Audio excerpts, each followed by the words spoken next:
Good morning and welcome to Super Healthy Super Mornings with Dr. Shilpi.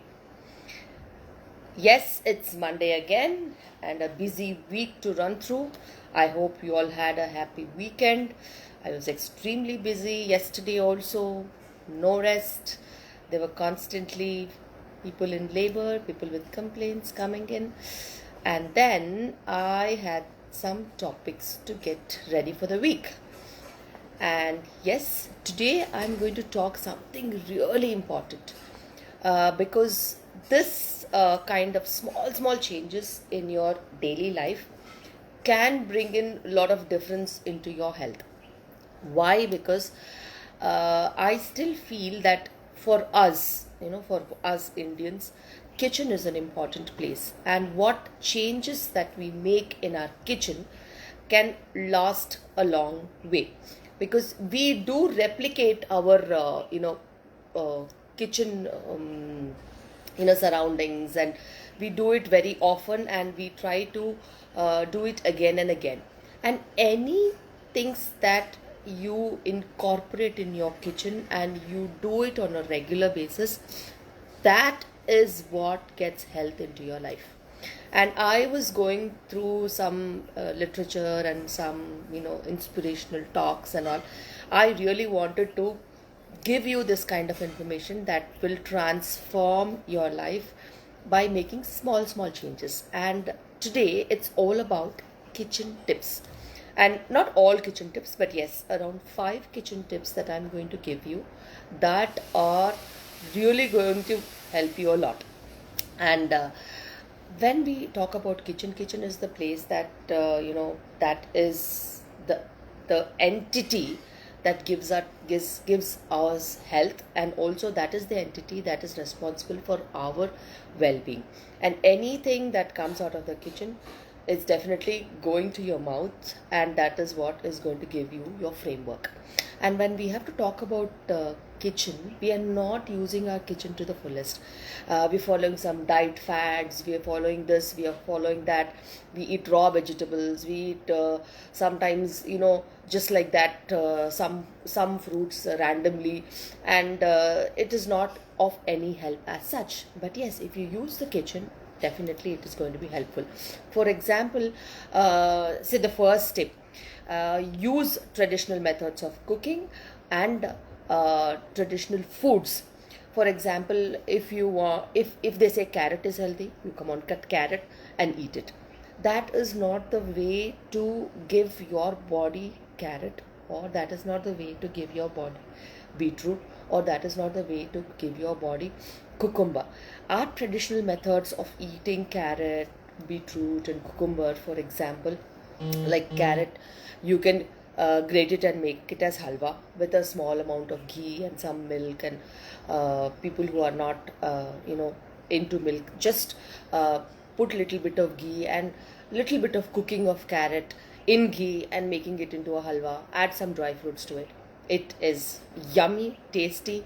It is more nutritious. It is more assimilative, and it is wow to your mouth, and it also gives you that satiety and that fullness. You don't feel like eating boring carrot. And when you're eating cucumber, okay, rather than just eating cucumber, you put a little bit of tadka into it, a little bit of tempering, and then with some little bit of spices, little bit of salt, you can add some curd into it and make it into a chutney form. That is more enhancing in terms of flavor. And when you are supposed to eat beetroot, just steam it for some time and put some coconut tempering into it, put some curry leaves, put some spices and eat it. It really tastes good. And when you are eating sprouts are good, but yes, when you're eating sprouts, why don't you put a little bit of tempering, or you boil the steam the sprouts and put some coconut, or put some tomatoes, onions and all these things and eat. So whenever you make the normal boring food into something healthy, something easy to assimilate, something increases its bioavailability, something that enhances the vitamin absorption, a little bit of tempering with ghee or any kind of an oil, it enhances the absorption of fat soluble vitamins. It also gives you that flavor. It also gives you that just to eat that food, and it also gives you that energy, extra amount of energy. And Indian spices, you won't believe, they are just magical. And the day you add Indian spices, one spice at a time, sometimes can add coriander powder, sometimes you can add jeera powder, sometimes you can add pepper powder, sometimes you can add just the garam masala, something, and you can make it very interesting. And for example, if you eat poha, how often do you eat poha?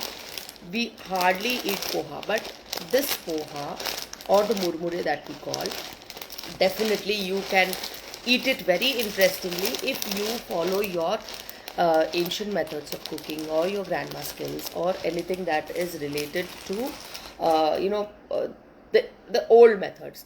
You can make poha as upma. You can just make an upma out of it uh, by making putting all vegetables and then soaking it in water and putting in that vegetables in that tempering. You can just make it into a murmura or a snack to eat it in the evening, or you can make you can use jaggery and you can make it into a laddu.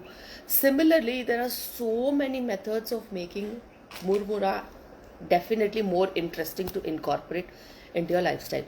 Every food item has that capacity to be transformed into healthy stuff. So it is all in your kitchen, it is all in your ancient recipes. Ask your grandmothers, ask your mother, ask your neighbors, and figure out recipes that you can incorporate into your kitchen with minimal handling. Nothing elaborate, just minimal handling will give you that comfort. Now, this is the first tip. So you should make the help of traditional cooking methods and enhance the flavor satiety and also the nutritive value of foods that is going to help you in a healthy way of life. Now, the second tip is how you have to set your curd. This is my curd for the afternoon, and look at this.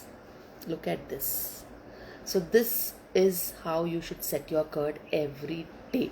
Every day at home setting of curd is really, really important. And once your curd is set, curd, it's a very important part of your food, and it's rich in probiotics. It is rich in calcium, vitamins, minerals, fats. This is the full cream curd, and you can see the malai in it also. Can you see the malai in it? This is the malai. So this is the fat content. This is the cream of the curd. So this is what I take for lunch. And curd definitely have to be set in particular type of vessels, which you should not use for any other cooking purpose or any other storing purpose. In my house, we at times set curd in steel vessels. We at times set curd in pots. Yes, a pot is also used to set curd. So this is going to be very, very beneficial in terms of setting of curd. And whichever vessel you set curd, it should not be used for any kind of cooking. And you can use ceramic, you can use mud pots, you can use old as I have shown you, old teapots to set curd if you want to, and any containers to take it on the go on a regular basis. And if you want to have curd in the morning, you have to set it in the night, and if you have to have curd in the night, you have to set it in the morning, so that it's always about fresh culture, and again you should repeat that process. And buying curd from outside is definitely not that healthy, because we don't know what kind of culture that you're using, whether it is arrested culture or it is pasteurized. At least culture is there or not, the probiotics level is good or not, we don't know anything, and we don't know how it is. That is why it is important that you make curd in the house. If you want, you can take the cream off, collect the curd cream, and make white butter. In my house, we regularly make white butter, and make sure that this white butter is used for eating with chapatis, or eating with snacks, or eating with just like that at times. I feel excited to eat white butter. So whenever white butter is made, I have that dollop of white butter in the morning, and it's extremely healthy. And the white butter again is used to make the ghee at home, which is traditionally made out of the curd, cream, butter, white butter, and the white butter, which is melted uh, in a certain temperature to make the fresh ghee. So we have children in the house, so it is our norm that we make ghee at home in a certain way, the traditional way, which has been made since ages. And when we talk about white butter, people tend to buy white butter from outside. We don't know whether it has preservatives. We don't know whether it is salted. We don't know anything. So making white butter at home is one of the best thing. And to store white butter, you can make it in the form of small balls and put some water, and it also stays like that in the fridge. But yes, if you put some water and a little salt and keep it in the fridge, it stays for a long time, and you can use it in the long way. Every 2 to 3 days or 4 days you can make white butter, and then you can readily use it. If you want to store it for a long time, then you need to store it this way. And curd is something that is has to be set, and it's easy.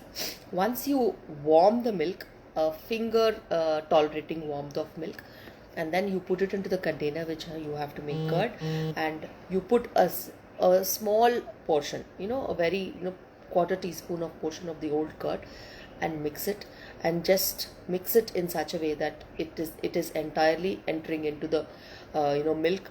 Incorporate it very well. There are people who turn the spoon or turn your finger to 21 times.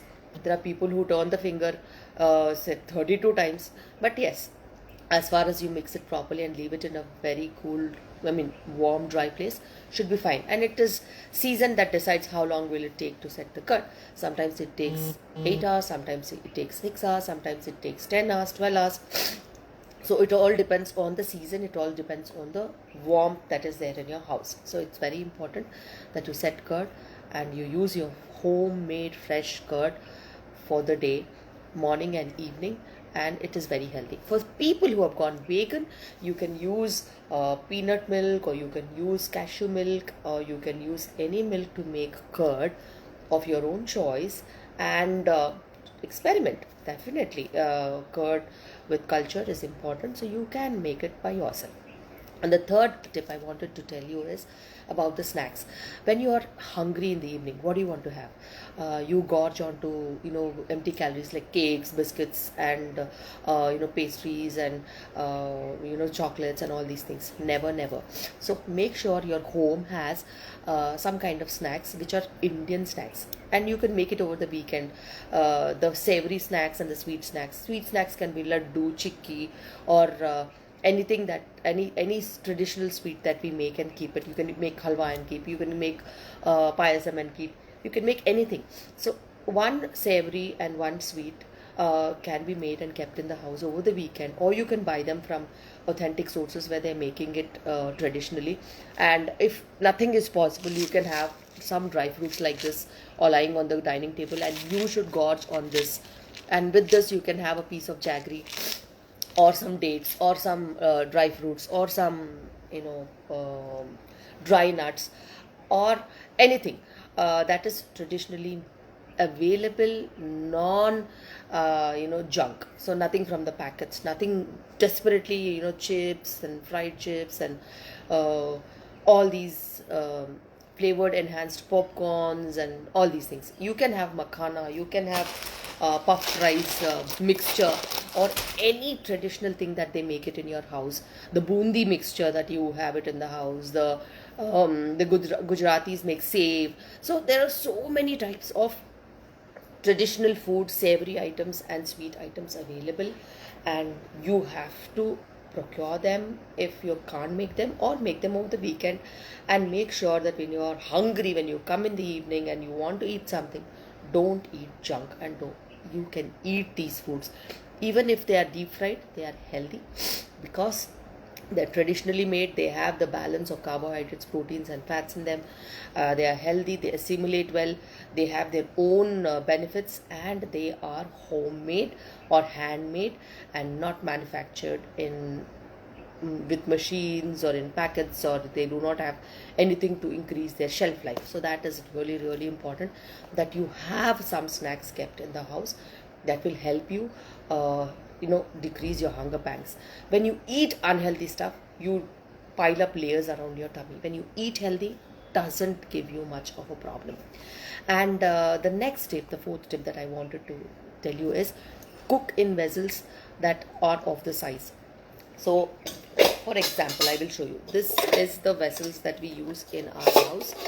This is the one that we use for 1 liter of milk, and this is the one that we use for milk that is used for making any kind of small portion of milk. If you want to warm it, you use this size, or else you have another size, and you have another size, and you have another size. So it is also important that whatever quantity that you want to make, it is important that you use that quantity of vessel. And especially when you want to fry, deep fry items, or if you want to cook some papad, make some papad or something, use a smaller vessel if number of poor people are less. And once you use that oil, you discard that oil, then don't you reuse it again and again and again, because the nutritive value is lost. So the size of vessel matters. When you're cooking for few people or two people, the size of vessel should be small. When you're cooking for 4-5 people, the size of vessel should be big. And size of vessel matters a lot, and what vessel you use also matters a lot. This is cast iron. So cast iron vessels are definitely healthy. They give you that iron boost into your body. And look at the vessels that I have. So these cast iron vessels are different shapes and sizes for different things, and this is what we use for dosas in the house. So cast iron is important because it is friendly, it is non-toxic, it gives that iron boost to the body, and also it heats up well, it maintains temperature well, and it is lesser in terms of toxicity which is there in the vessels which are Teflon coated, the vessels which are having aluminium, the vessels which are having artificial barriers. It is very important that you use cast iron vessels to cook food in the kitchen. And people say that how do I cook in cast iron? My cast iron plate is not it is not they say it is not prepared and it is sticking and all that. There's an easy method to make sure your cast iron vessels are made non-stick. Okay, so how to make them non-stick is, you have to take the vessel, whichever you want to make it into a non-stick. You have to put oil in it, then put chopped onions in it, and keep frying that so that it is completely burnt, they become black, and you just clean it off and leave it for the day. Again, next day you have to do the same procedure. Put some oil, put some onions, and fry them so that they are almost brown black in color. Again, do it the next day. If you do for 4 to 5 days or 6 days, your cast iron vessel becomes like a non-stick thing, and it will not stick. And how to maintain them? You just have to put them on heat and put a light layer of grease, and once it fumes, then just switch it off and clean it with a tissue paper and leave it. So that also maintains the integrity of it and doesn't allow rust forming. And when you're traveling on your way, when you're going on long trips, just wrap a newspaper around it and just leave it. It stays like that for a very long time without rusting. And the regular use of cast iron vessels make it more smooth, more non-stick, and they give more amount of health. So this is really important that you use cast iron vessels. This is for making an interesting square shape, rectangle shape omelette, to serve to the kids. So it's very important that you use cast iron vessels for dosas, you use cast iron vessels to make your curries, for your gravies, for making your snacks, for making your breakfast, for your upma, for anything possible. There is a cast iron vessel that is available, and you use that on a regular basis rather than using any non-stick kadais. So it is very, very important you follow this on a regular basis. And the last tip that I wanted to give you is, we have a diversity of dals and pulses and legumes and lentils and so many of them, but we hardly use them. We use one or two or three, whether we use the tur dal or the chana dal, or we maximum use the moong dal. And there are so many other dals. There are about 15 to 20 types of dals that are available, and there's a diversity of it, and you don't see them, so you don't use them. So I heard a very good tip from one of the speakers, wherein they've advised to put all dals in a transparent glass containers. So when you put all dals in transparent glass containers and stack it in your cupboards in front of you, you will know how much you're using of what dal, and how many varieties of dals are there. And whenever you use those varieties of dals, you keep using a diversity of dals, and using pulses, legumes, lentils and dals on a regular basis is definitely healthy. And this is how you have to keep them, so that you can look over and you can take them in succession. Today you use one dal, tomorrow you use another dal, another dal. So it is important that these dals get in the diversity into your food palette. And legumes, lentils, dals, all these are rich in nutrition, rich in protein, rich in fiber, rich in prebiotics, rich in n number of health benefits. And when you use them on a regular basis, how to keep track of them? By keeping them in glass containers. So this is what I wanted to talk to you today. Not about food, but about how to use maximum, how to improve the nutritive value, how to improve the satiety value, how to improve the overall health value of food. And whatever you eat, you should make it interesting. Whatever you eat, you should store it interesting. Whatever you eat, you should cook it in interesting ways to enhance the nutritive value. And whatever you eat, it should be closer to your culture. It should be closer to your general overall growth years that you have seen. Because whatever your grandparents and parents gave you, you don't eat that, and you eat some kind of salads and some kind of soups and some kind of different altered texture of foods.